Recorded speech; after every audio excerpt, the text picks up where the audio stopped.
భారత్ అటు అనేక దేశాల ప్రతినిధులతో మాట్లాడుతున్నారు. యూకే, యుఎస్ఏ విదేశాంగ మంత్రులతో మన విదేశాంగ మంత్రి మాట్లాడుతున్నారు.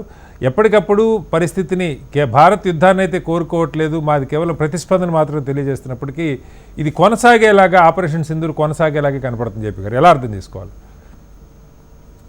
శ్రీనివాస్, 3 విషయాలు. మొట్టమొదటిది, మీరు ఇందాక ప్రతీకార చర్య అన్నారు. మన దాడి ప్రతిస్పందన, ప్రతీకారం కాదు. ఓకే, టెర్రరిస్టుల స్థావరాల మీద మాత్రమే దాడి చేసి, ఎగ్జాక్ట్లీ, అందులో పౌరుల మీద ఏ రకమైన దాడి లేకుండా చివరికి పాకిస్తాన్ సైనిక దళాల మీద కానీ లేకపోతే వాళ్ళ మిలిటరీ ఇన్ఫ్రాస్ట్రక్చర్ మీద కానీ దాడి చేయకుండా, ఆ దేశ ఇన్ఫ్రాస్ట్రక్చర్ మీద దాడి చేయకుండా మనం చాలా జాగ్రత్తగా ఆచితూ వ్యవహరించాం.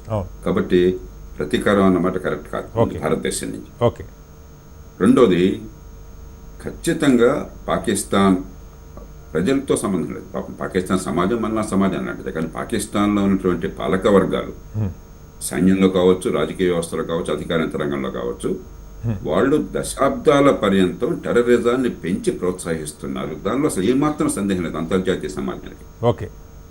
అమెరికా లాంటి దేశాలు మరి వాళ్ళ తాత్కాలిక అవసరాల కోసం చెప్పనో, ముందు చూపు లేకనో పాకిస్తాన్ ప్రోత్సహించి వాళ్ళకి ఆయుధాలు ఇస్తే ఆయుధాలు చివరికి అమెరికా మీద ప్రయోగించారు.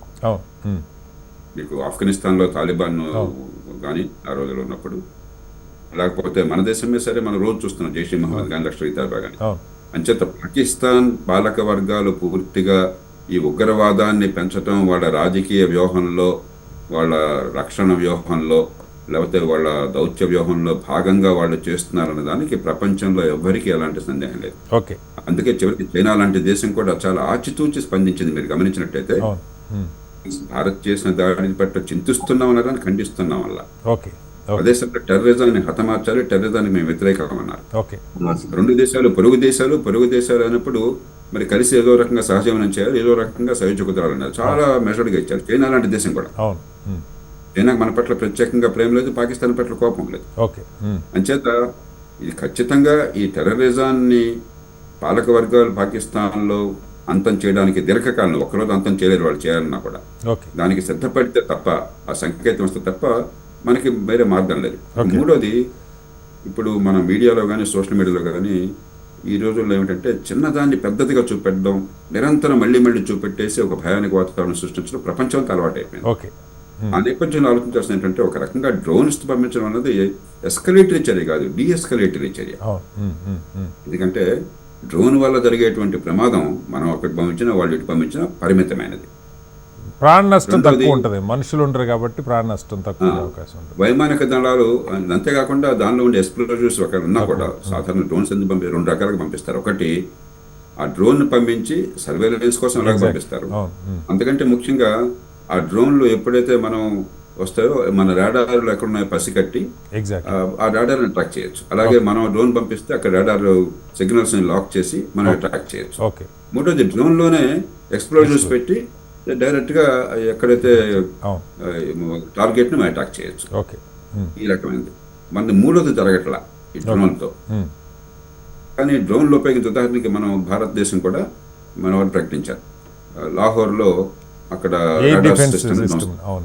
డ్రోన్లు ఉపయోగించి ఆ రకంగా, అంటే ఒక రకంగా ఇది డీఎస్కలేటరీ మూవ్. మనం ఏదో చాలా ఎస్కలేటరీ పెరిగిపోతుంది, యుద్ధం వచ్చేస్తుంది అనుకుంటున్నాం, కానీ యుద్ధానికి దారి తీయదని ఎవరు చెప్పలేదు, గ్యారంటీ ఇవ్వలేరు. కానీ డీఎస్కలేటరీ 2 దేశాలు కూడా కొంచెం తొందరపాటు లేకుండానే వ్యవహరిస్తున్నాయి. మనం మౌనంగా కూర్చోలేము. అదే సమయంలో ఏదో ఒకరికి చర్య కావాలి ఆ పరిస్థితులు అనమాట. ఇక చివరిది, పాకిస్తాన్కి వాళ్ళ వ్యూహం నుంచి మీరు ఆలోచించండి. పాకిస్తాన్ చేసిన తప్పు ప్రపంచం మొత్తానికి అర్థమైంది. ఈ టెర్రరిజం అది కదా వాళ్ళు ఉన్నారు. జమ్మూ కాశ్మీర్ పూర్తిగా కుదుట పడుతోంది, అక్కడ టూరిజం పెరుగుతోంది, ఆర్థిక వ్యవస్థ బాగుపడుతోంది, బయట నుంచి పెట్టుబడులు వస్తున్నాయి, జనం ప్రజాస్వామ్య జీవన స్వాతంత్రంలో పాలు పంచుకుంటున్నారు. నా నేపథ్యంలో కొడిగట్టేటువంటి దీపం ఎప్పుడైతే ఎక్కువగా వెలుగే ప్రయత్నం చేస్తుందో అలాంటి ప్రయత్నం ఇది. ఎట్లాగొట్లా దీన్ని మళ్ళీ ప్రపంచం దృష్టి తీసుకురావాలి జమ్మూ కాశ్మీర్ అని చెప్పని ఆ దృష్టితో చేసినట్టు కనిపిస్తున్నది. అలాంటప్పుడు భారతదేశం స్పందించిన తీరు చాలా చాలా బలంగాను చాలా సంయమనంతో ఉన్నది. అంతర్జాతీయ సమాజం పూర్తిగా మనని మద్దతు ఇస్తోంది. ఇస్లామిక్ దేశాలతో సహా, ఒక టర్కీ లాంటి ఆ మూర్ఖపు నాయకుడు ఎర్డోగాన్ లాంటి వాడు తప్పితే చైనాతో సహా చైనా కూడా మన ఖండించాలి. అవును సార్. ఈ నేపథ్యంలో పాకిస్తాన్కి ఏమిటి ఇప్పుడు అవమాన భారంతో కుమిలిపోతున్న దేశానికి ఓకే. వాళ్ళ ప్రజలకి ఏదో మేము చేసామని చెప్పుకోవాలి. Okay right. అది సింబాలిక్ అంతే తప్ప అంతకంటే ఎక్కువగా మనం అనుకోకూడదు. ఖచ్చితంగా మనం కఠినంగా స్పందించాలి దాడి చేసినట్టయితే.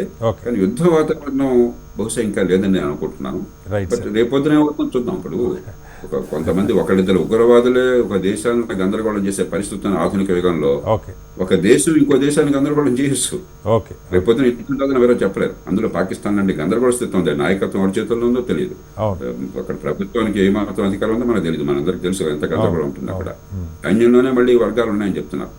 కాబట్టి అలాంటి దేశంలో ఏం జరుగుతుందో మనం ఊహించడం 100% సాధ్యం కాదు. కానీ ప్రస్తుతం చర్యలు డీఎస్కలేటర్ అంటే దాన్ని మరీ పెంచకుండా ఏదో జరుగుతున్నట్టు ఒక వాతావరణం సృష్టించడం కోసం అని చెప్పి అనిపిస్తుంది తప్ప ఇదేదో అర్జెంటుగా రేపు పొద్దున్న దాడి చేయాలంటే వాతావరణం కనిపించదు.